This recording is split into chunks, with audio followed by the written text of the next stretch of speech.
3500 mètres, c'est l'altitude vertigineuse à laquelle culmine le col de Zojila dans la chaîne de l'Himalaya.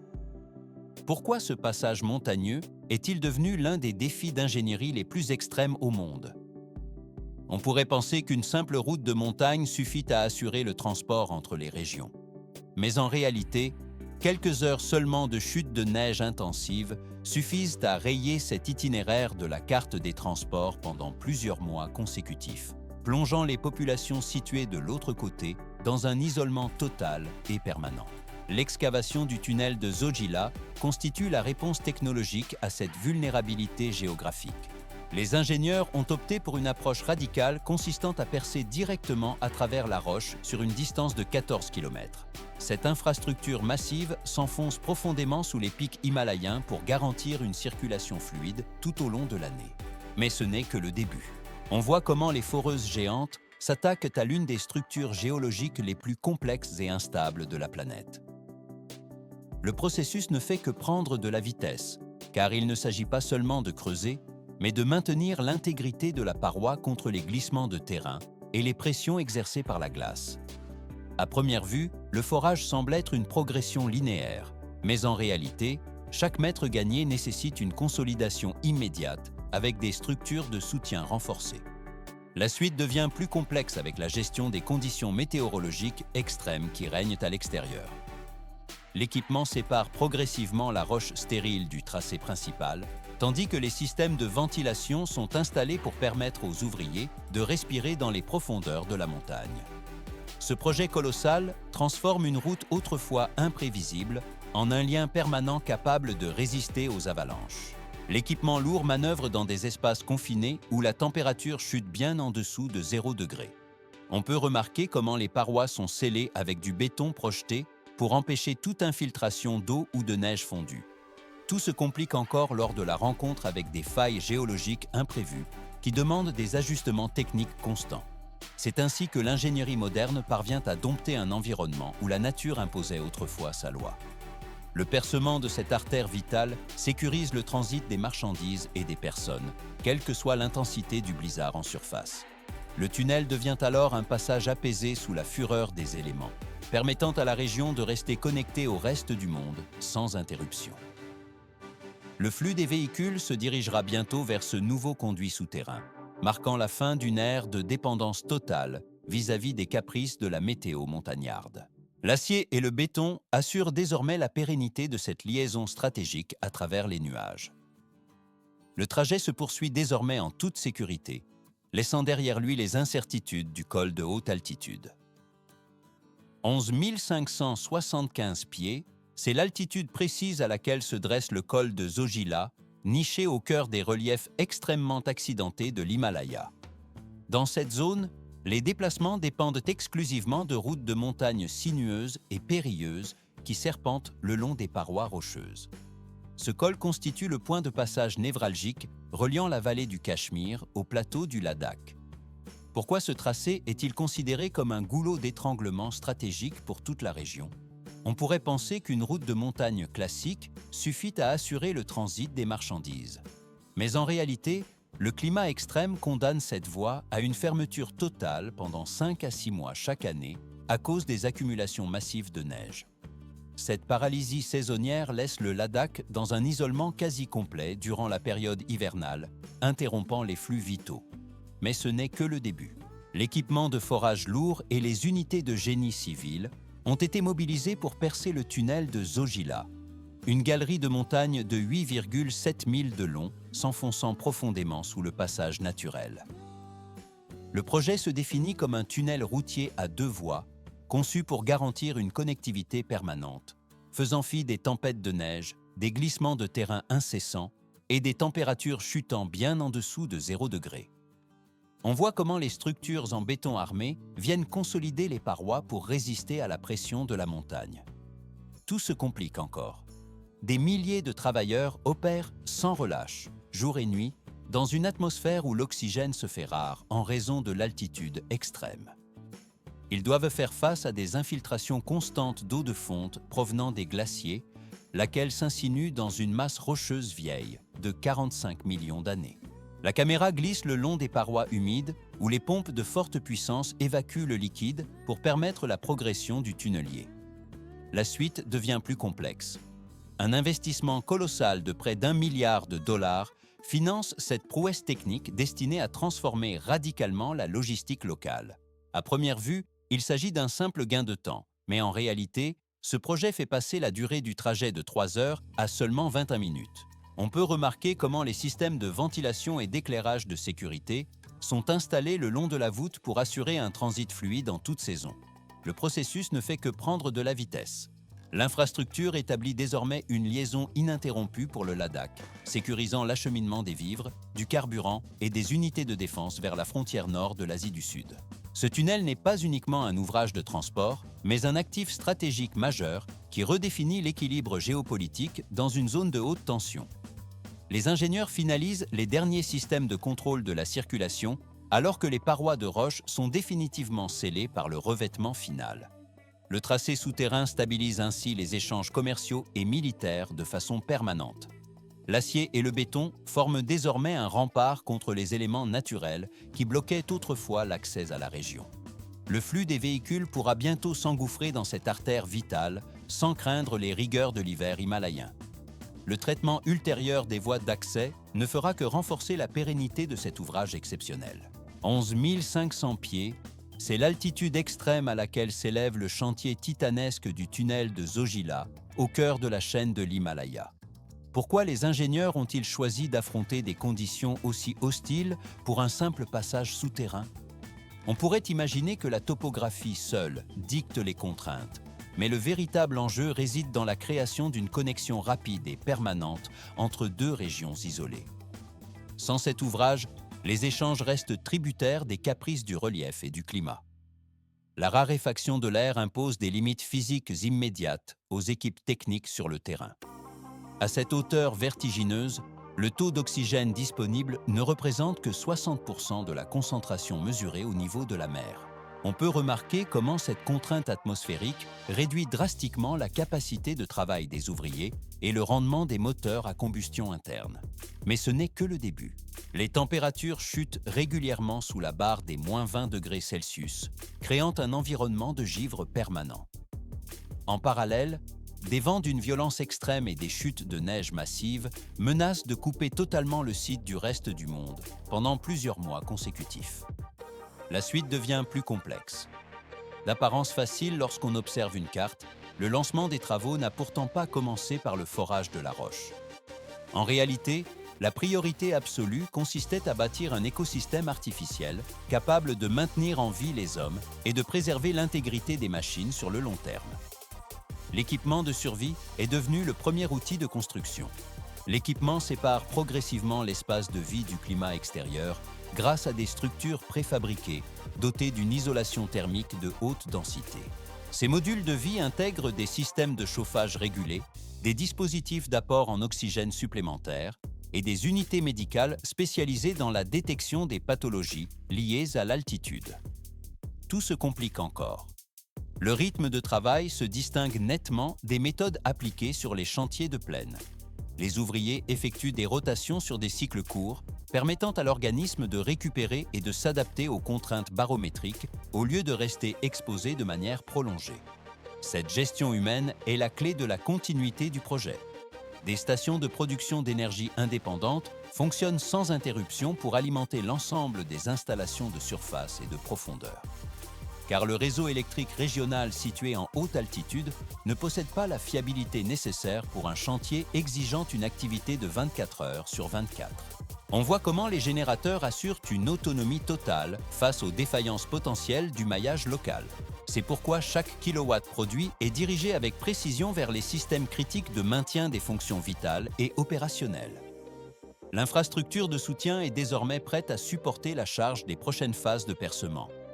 Le flux des ressources est sécurisé, permettant au projet d'entrer dans sa phase active de transformation du paysage.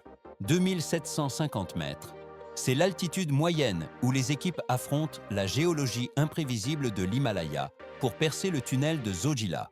Pourquoi renoncer aux tunneliers massifs qui opèrent en Europe ou en Asie de l'Est au profit de méthodes plus traditionnelles? On pourrait supposer que ces machines géantes accéléreraient le percement à travers la roche. Mais dans une chaîne de montagnes jeunes, où la collision des plaques tectoniques exerce une pression constante, un seul changement brutal dans la résistance du sol pourrait bloquer définitivement un tunnelier à des centaines de mètres de profondeur. Les conditions géologiques de ce secteur varient de manière radicale sur des distances extrêmement courtes. On voit comment la roche solide et intacte cède soudainement la place à des strates faiblement stratifiées, des zones fortement altérées par le climat ou des poches saturées d'eau souterraine. L'utilisation d'une machine à creusement continu, conçue pour des environnements stables et prévisibles, présenterait un risque de paralysie totale du projet en cas d'afflux d'eau ou de pression de terrain imprévue. Mais ce n'est que le début. Le projet a adopté une stratégie de construction flexible basée sur des étapes incrémentales plutôt que sur un mouvement ininterrompu. Cette approche permet aux ingénieurs d'ajuster les méthodes techniques en temps réel selon la nature du front de taille. On peut remarquer que chaque cycle commence par le forage de petites cavités dans la paroi rocheuse. La suite devient plus complexe. La précision du forage est déterminée par des données topographiques et des observations directes sur le site. L'emplacement, la profondeur et l'angle de chaque trou sont calculés avec une rigueur absolue pour briser la roche sans compromettre la structure globale de la montagne. Cela ne s'arrête pas à cette étape. Des charges d'explosifs mesurés sont ensuite introduites dans ces cavités pour le dynamitage contrôlé. À première vue, l'explosion peut sembler être une détonation unique, mais en réalité, les détonateurs sont activés selon une séquence rapide, séparée par quelques millisecondes seulement. Cette technique de micro-retard limite la transmission des vibrations sismiques à travers la montagne. On voit comment l'équipement protège ainsi l'intégrité du toit et des parois latérales du tunnel contre les risques d'effondrement. Le processus ne fait que prendre de la vitesse. Une fois la détonation terminée, le travail humain est suspendu pour permettre l'activation des systèmes de ventilation à haute capacité. Dans l'environnement confiné et pauvre en oxygène de la haute altitude, l'extraction des fumées de tir, de la poussière de roche et des gaz toxiques est une nécessité vitale. Tout se complique encore. Les instruments de mesure doivent confirmer la sécurité de l'air avant que les ouvriers ne soient autorisés à pénétrer de nouveau dans la galerie. Les débris de roches fragmentées sont ensuite déblayés pour exposer la nouvelle face du tunnel et préparer la phase de renforcement. Des mesures de soutien temporaires sont immédiatement installées pour stabiliser la masse rocheuse environnante et empêcher tout mouvement résiduel. L'équipement sépare progressivement les blocs instables pour sécuriser la zone de travail. Un nouveau cycle d'excavation peut alors commencer dans des conditions maîtrisées. Pourquoi diviser les forces de travail sur deux points distincts? Pour réduire les délais globaux, le chantier progresse simultanément depuis les deux portails opposés du tunnel. Cette organisation permet une allocation dynamique de la main-d'œuvre et du matériel lourd selon les obstacles rencontrés. La suite du percement dépend de cette coordination permanente. Chaque front de taille avance en moyenne de plus de 9 pieds par jour. Ce chiffre peut paraître modeste, mais dans un environnement aussi hostile que l'Himalaya, cette cadence est le fruit d'un calcul précis garantissant la sécurité des équipes. On peut remarquer la lente progression des engins de chantier dans l'obscurité de la galerie. Chaque section achevée témoigne de l'adaptation constante de l'ingénierie face aux forces tectoniques. Le métal et le béton viennent sceller le travail des mineurs à mesure que la structure se stabilise. Le processus achève cette phase, ouvrant la voie au formage définitif de l'ouvrage d'art. La matière quitte le front de taille, passant à un stade de consolidation apaisée. L'acier et la roche se rejoignent pour former un passage permanent à travers la montagne. 20 minutes, c'est le délai critique dont disposent les ingénieurs pour stabiliser les parois après une excavation dans les conditions géologiques extrêmes de l'Himalaya. Pourquoi l'exposition prolongée de la roche fraîchement taillée représente-t-elle un danger de mort pour les équipes de chantier?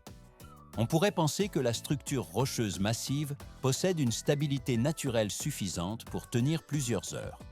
Mais en réalité, une vibration imperceptible ou une montée soudaine de la pression des eaux souterraines suffit à provoquer des fissures immédiates ou un effondrement localisé de la voûte. Le processus ne fait que prendre de la vitesse dès la fin du dynamitage. On voit comment les bras articulés des projecteurs de béton projettent du béton projeté à prise rapide sur l'intégralité de la nouvelle surface du tunnel. Cette opération est obligatoire et intervient sans délai après chaque cycle pour sceller les fractures. Mais ce n'est que le début. Sous des températures basses, la composition chimique du mélange de béton ainsi que son temps de durcissement font l'objet d'ajustements millimétrés.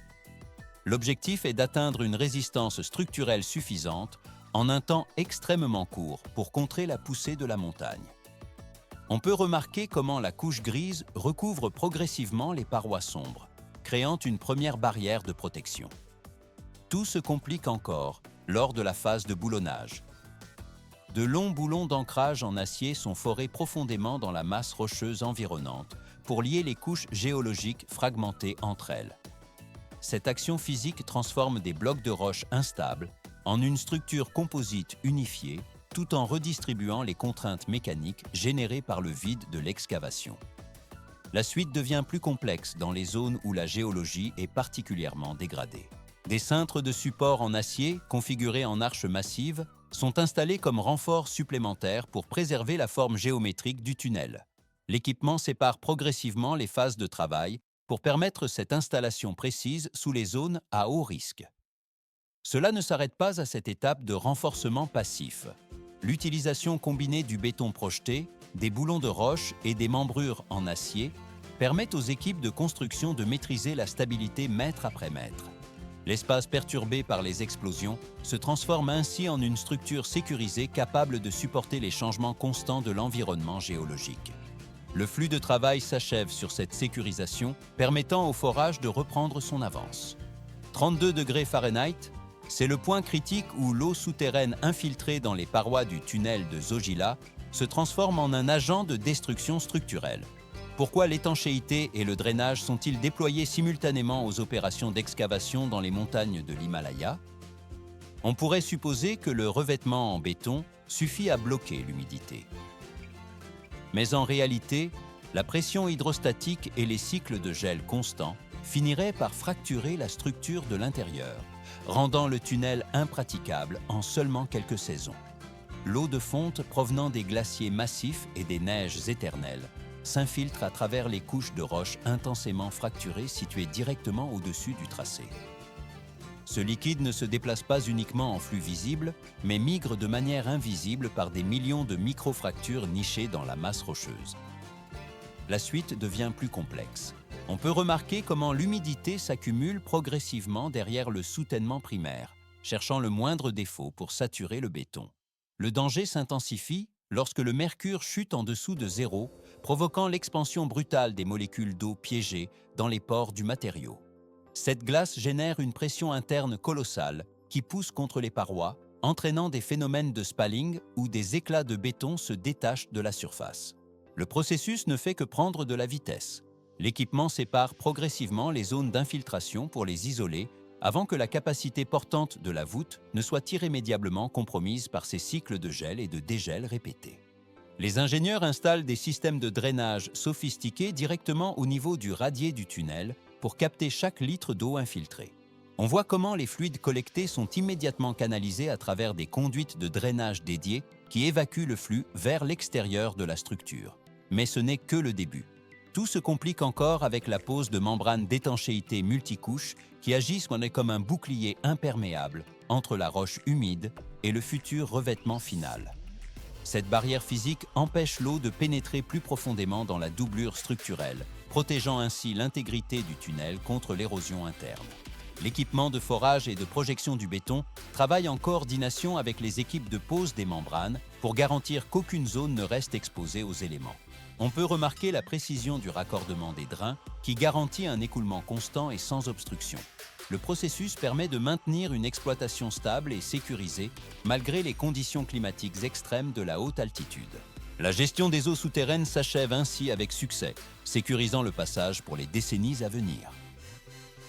130 mm de béton structurel, c'est l'épaisseur minimale que le radier du tunnel de Zojila doit garantir pour verrouiller définitivement la géométrie de la section transversale. Une fois l'excavation et la stabilisation primaire achevées, les équipes ont procédé à la construction de cette couche structurelle inférieure. Pourquoi est-il indispensable de bétonner la base du tunnel avec une telle rigueur? On pourrait penser que la roche naturelle suffit à supporter le passage des véhicules. Mais en réalité, cette structure bloque les efforts internes de la montagne et supporte les charges à long terme, tout en offrant une fondation permanente pour l'ensemble des systèmes techniques installés en surface. Le projet a alors basculé dans une phase de transformation radicale. Lorsque les composants structurels principaux ont été formés et que la stabilité globale a été confirmée par les capteurs de pression, l'objectif a changé de nature. On voit comment le chantier actif laisse place à un système d'infrastructure opérationnelle en continu. Mais ce n'est que le début. L'enjeu n'est plus de gagner des mètres supplémentaires dans la roche, mais d'assurer la fiabilité de l'espace intérieur pour une durée de vie prévue sur plusieurs décennies. L'équipement sépare progressivement les parois brutes de l'humidité résiduelle par une étanchéité complète. Chaque mètre carré de la surface intérieure a été recouvert d'une membrane spécifique pour empêcher les eaux souterraines et les eaux de fonte de pénétrer la structure en béton. Cette barrière réduit drastiquement les risques de gel, de corrosion des armatures et de détérioration prématurée sous le climat extrême de l'Himalaya. La suite devient plus complexe. Une couche d'étanchéité posée permet l'installation du système d'éclairage sur toute la longueur de l'ouvrage. On peut remarquer la disposition des luminaires conçus pour fonctionner dans des conditions de forte humidité, de froid intense et de poussière stagnante. Ces dispositifs ne servent pas uniquement à la fluidité du trafic. Ils maintiennent une visibilité constante pour les inspections techniques, les opérations de maintenance régulières et les interventions d'urgence. Le processus ne fait que prendre de la vitesse. Parallèlement, le système de ventilation a été entièrement reconfiguré pour passer du mode construction au mode opérationnel de long terme. L'infrastructure intègre désormais des ventilateurs à haute capacité, des conduits fixes et des systèmes de contrôle automatisés. Ces derniers ajustent le débit d'air en fonction de la densité du trafic et des conditions atmosphériques internes mesurées en temps réel. Tout se complique encore. Un réseau dense de capteurs de sécurité quadrille désormais l'intégralité du tunnel de Zojila. Ces instruments surveillent sans interruption la qualité de l'air, la concentration de gaz toxiques, la température et la présence éventuelle de fumée. Toutes les données sont transmises instantanément à un centre de contrôle centralisé pour une supervision permanente. Passage au niveau suivant. En cas d'incident thermique ou d'accident de la circulation, la ventilation peut inverser son flux d'air en quelques secondes. Cette manœuvre permet d'extraire les gaz chauds de la zone touchée tout en créant un corridor d'air sain pour l'évacuation des personnes. Des caméras de surveillance et des postes de communication d'urgence sont positionnés à intervalles réguliers le long des parois. Ils permettent une détection précoce des anomalies et guident les usagers piégés à l'intérieur lors de situations critiques. L'alliance entre des ouvrages structurels durables et des systèmes techniques proactifs transforme cet espace excavé en un corridor de transport permanent. Malgré les tempêtes et le froid extérieur, le tunnel garantit une liaison fiable tout au long de l'année. Le flux de transit quitte la zone de chantier pour devenir une artère vitale sécurisée. 9500 pieds d'altitude, c'est la barrière naturelle où les ingénieurs ont décidé de défier les limites de l'infrastructure moderne. Pourquoi mobiliser une telle force technologique pour le seul tunnel de Zojila ? On pourrait penser qu'il s'agit d'un simple projet de transport traversant une montagne escarpée.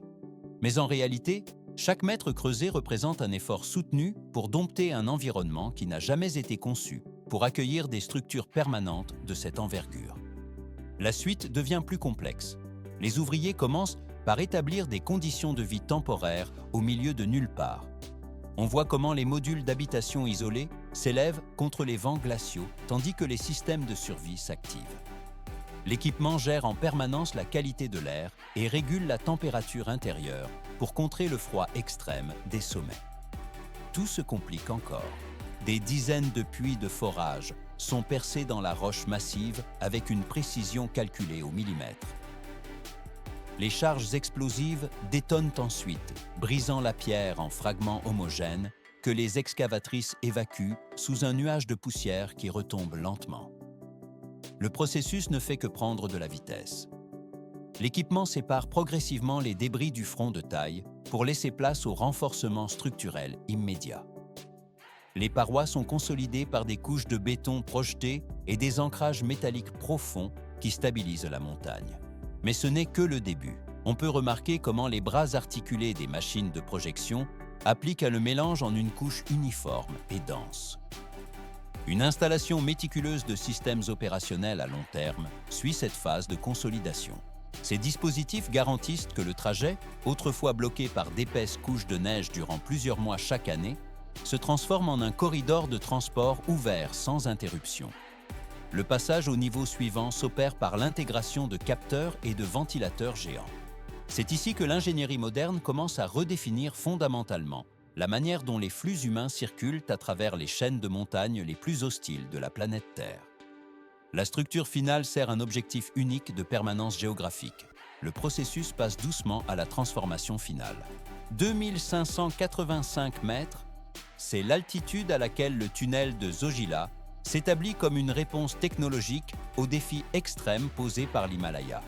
Pourquoi l'ingénierie moderne a-t-elle décidé de percer ce massif plutôt que de continuer à emprunter le col traditionnel?